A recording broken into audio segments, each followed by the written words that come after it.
Good day everyone, especially to you sir. I'm Zuri Balili and we're the group 1 and we're going to present our topic.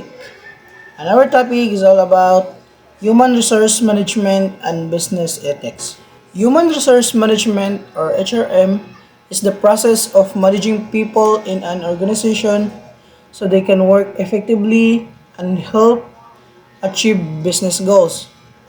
It involves activities like hiring employees, training them, evaluating their performance, giving salaries and benefits, and maintaining good relationships at work.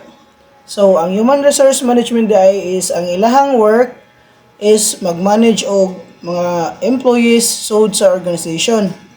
So, once ma-manage nila og tarong ang employees, so syempre kanang ang employees is mubuhat sila og unsay anging buhaton og nindot ang ilang flow sa pag-work ba so sa business. And then mag-hire og employees, so mao ni siya hiring employees and then evaluating their performance. So ilang evaluate o unsa ang ipakita nga performance sa ilang kanang na-hire nga employees. So based sa ilang observation kung kanang kulang ang performance sa employees, so i-conduct nila og training. So ilang trainingon nga kanang ma-achieve ba ang kanang ilang gipangita nga kanang lihok sa usa ka employees. And then giving salaries and benefits. So syempre imo ginang tagaan sa sakto nga benepisyo ang mga employees. And then maintaining good relationships at work.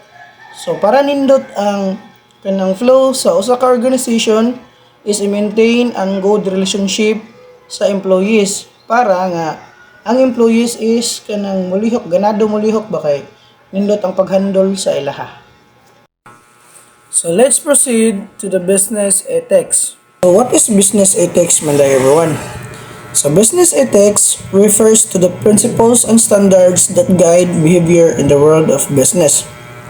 It involves doing what is right, fair, and honest in all business activities, including decision making, employee treatment, and customer relations. So business ethics DI is siya principles and standards na mao'y mag-guide sa behavior and actions sa world of business.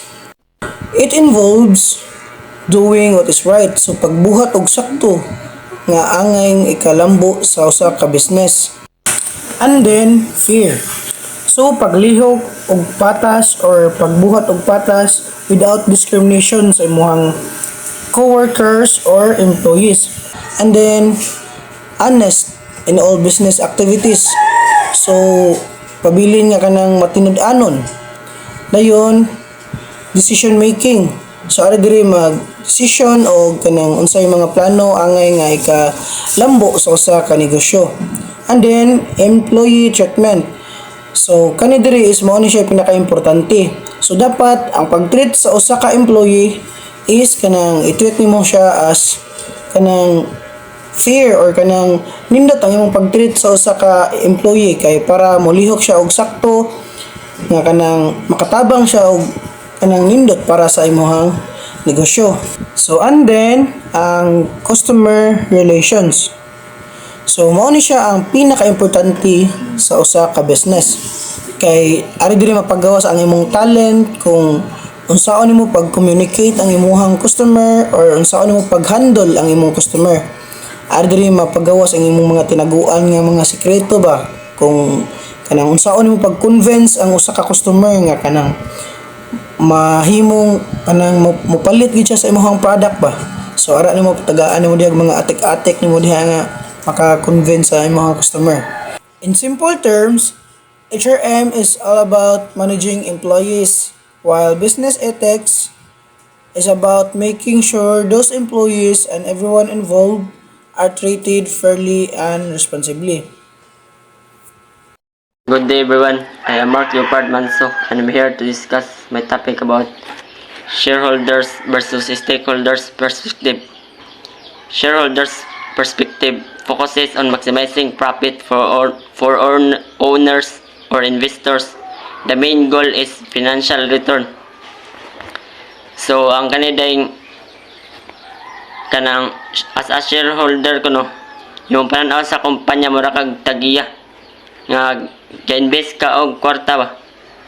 Nya ang imong ang fokusan nimo kay pagpadako sa profit o pataason nimo ang value sa company, which is para mas mahal ang imong shares. Nya maayo nga kanang management daw para gusto nimo nga sakto ang pagdumala sa negosyo ba, para dili sad mawadan og value imong investments sa company. Nya return of investments kanang mga gi-invest nimo, importante nga mabawi og madungangan imong gi-invest ba. Then stakeholders perspective considers the interest of all people affected by the business, such as employees, customers, suppliers, and the community, not just profit. Ang kuanday kanang stakeholder dili pareha sa kanang shareholders nga profit ra, value sa company, kung katong nga mabalik sila ang investment niya mas mataas pa. Ang stakeholder day kay ang pananawon las kumpanya dili lang kanang ang importante profit, kundi ang epekto sa negosyo ba, murag silbi involved sila tanan. Kaya ang stakeholder ga-focus sa kanang mga safety sa tao, kanang tarong ang ilang treatment, saktong sweldo nya, dili lang sa as an employee, sa empleyado, sa mga customer satisfaction sad kanang like imong production, nindot ang imong mga produkto ba og serbisyo sa customer, nya impact sa environment, which is kanang dili sad maapektuhan ang environment or community sa imong company, murag makadaot sila ang kanang sa community ba or sa environment imong kwan. Nya long term sustainability bitaw kanang mas mapadayon nga lig-on na imong company ba sa mas dugay nga panahon. Muna ang mga stakeholder dili unlike sa shareholder nga kanang money ra ilang gitanaw o ga-focus ra sila sa owner. So I will be the next reporter. So what is ethical behavior? Ethical behavior means acting in the way that is morally right, fair, and honest. In simple terms, it is doing the right thing even when no one is watching. So ang ethical behavior kay pagbuhat og sakto, tarong og pataas nga mga desisyon sa atong adlaw-adlaw na ginahimo. It also involves following rules, respecting others, and avoiding actions that may harm people or the organization. In simple world, ethical behavior is all about doing what is right, being fair, and showing respect to others at all times. Good day everyone, my name is Joshua Galardi. I'm going to discuss our topic, major factor impacting organizational ethics, leadership, manager. See that example, employee often follow their behavior.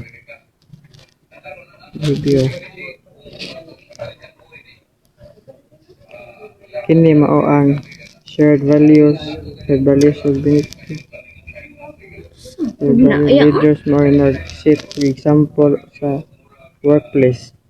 If ang leader ethical o tarong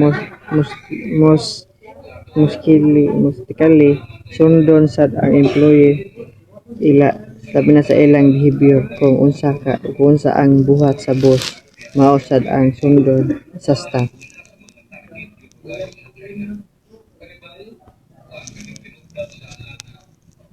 Company policies and rules. Clear guidelines help employee know what is right and wrong.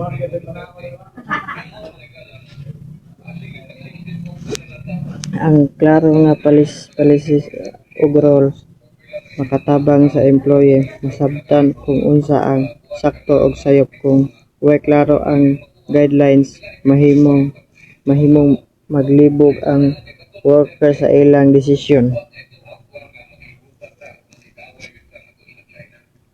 Organizational culture, shared values and benefits influence how people act at work.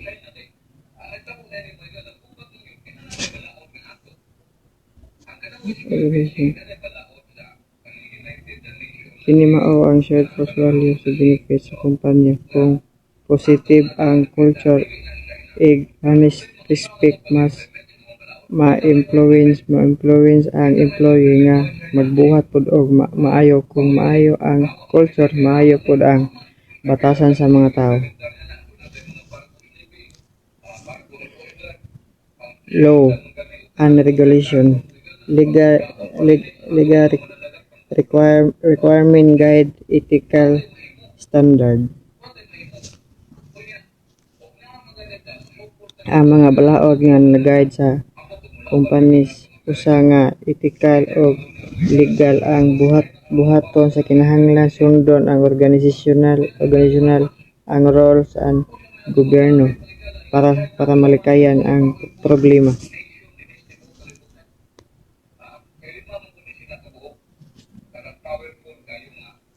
Personal values, individual benefits affect decision making.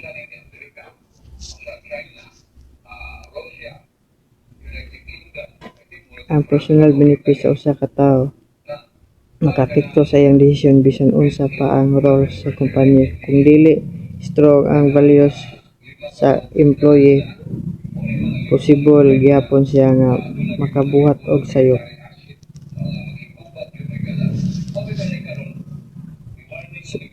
Social expectation, society norms or in expectation influence business behavior.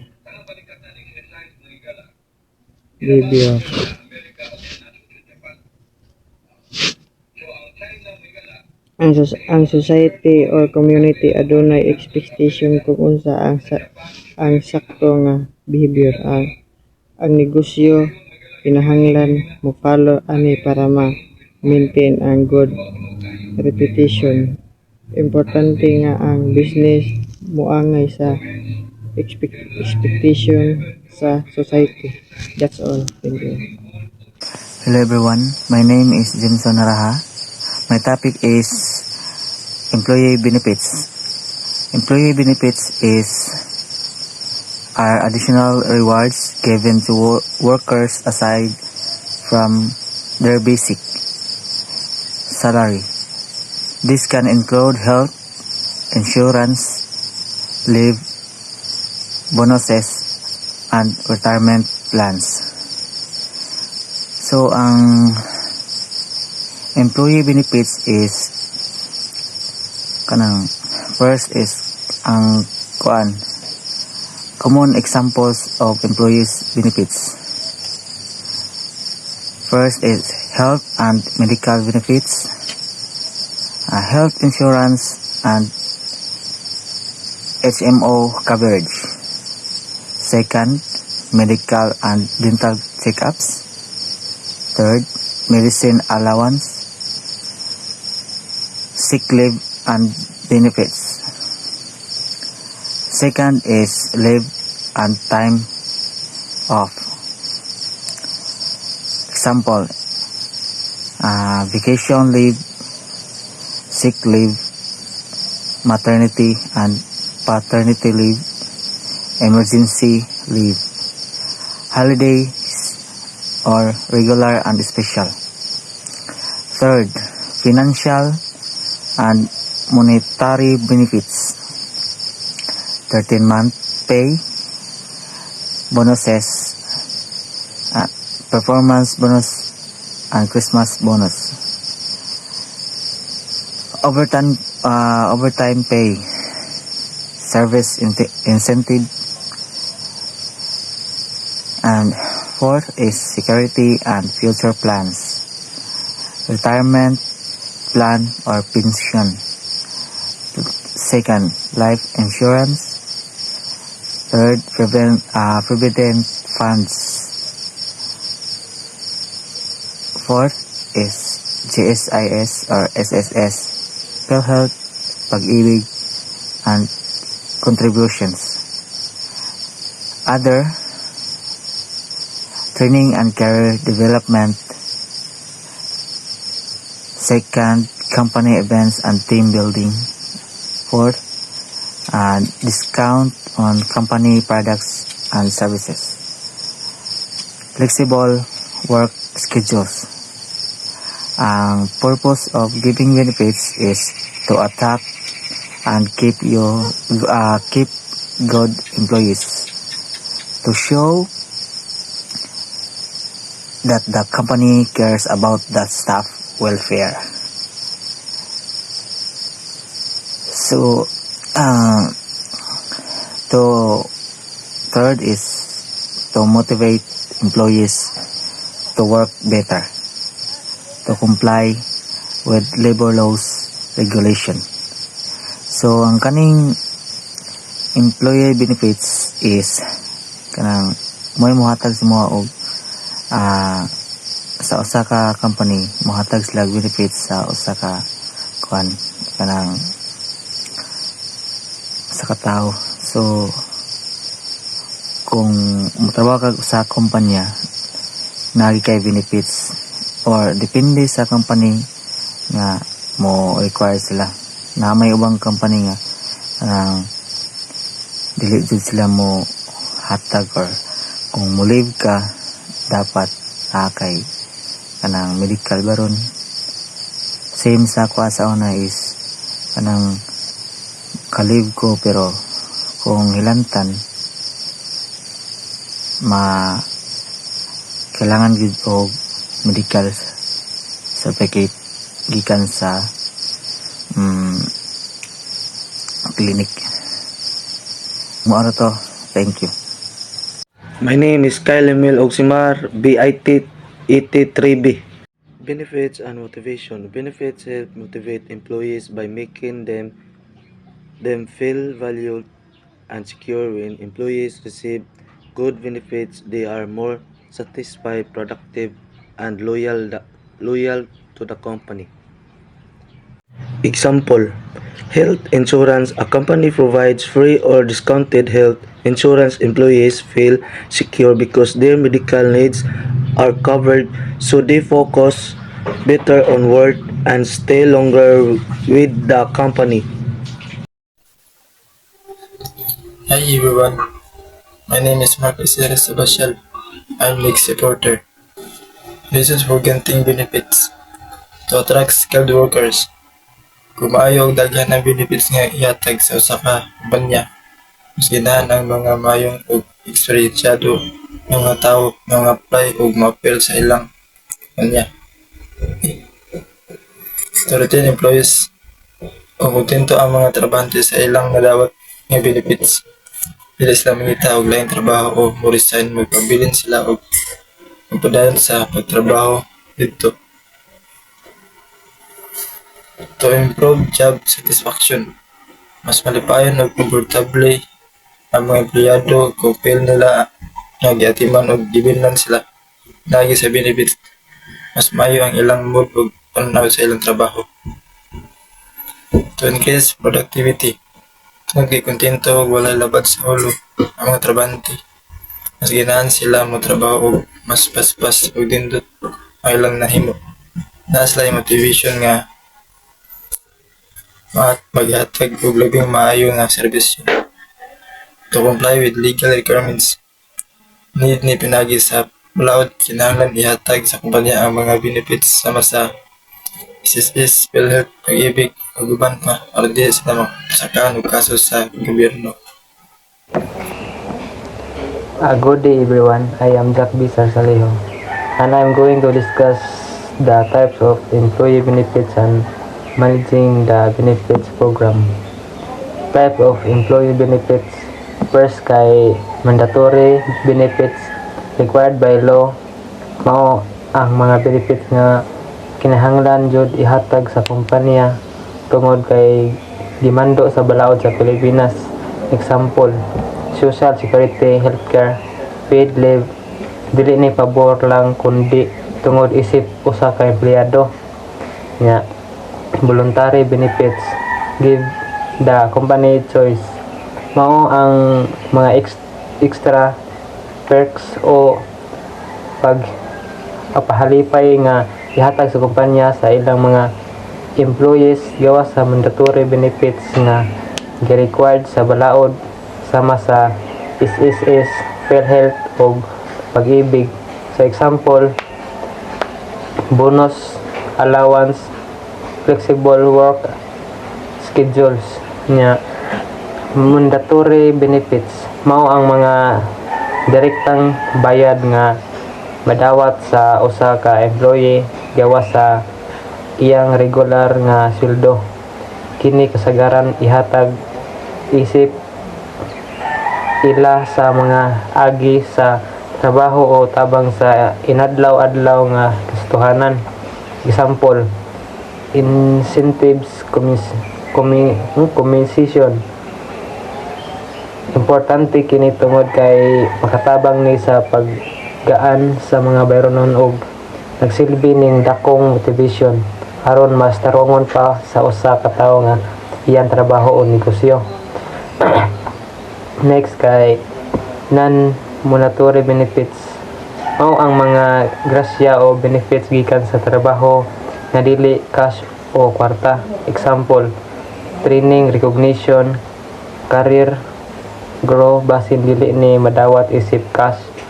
Dako ni og tabang aron dili ma-stress malipay sa trabaho o mo-stay og dugay sa usa ka kompanya.